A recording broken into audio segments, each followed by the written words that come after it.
Սակայն երիտասարդների մեծ մասն աշխատում է փոքր կազմակերպություններում, որտեղ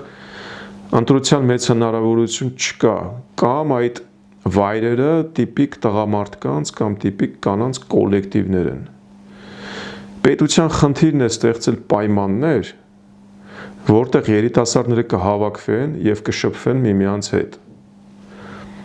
Անպայման պետք է հաշվի առնել մեր երիտասարդության ազգային բնավորության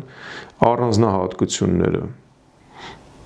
Մենք այնքան անկաշկանդ չենք, որքան օրինակ եվրոպական երկրների մարդիկ։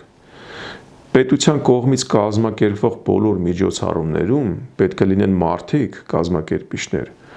ովքեր կկատարեն դեր, ինչպես օրինակ հարսանիքների թամադաները, ովքեր կստեղծեն հետաքրքիր մթնոլորտ եւ հնարավորություն կտան յուրաքանչյուր երիտասարդի դրսևորել իրեն ու գրավել մյուսների ուշադրությունը։ Այս նույն կազմակերպիչները պետք է երիտասարդության շրջանում քարոզեն ճիշտ կյանքի արժեքներ։ Այս առաջադրանքը արդեն պետք է գա պետության կողմից։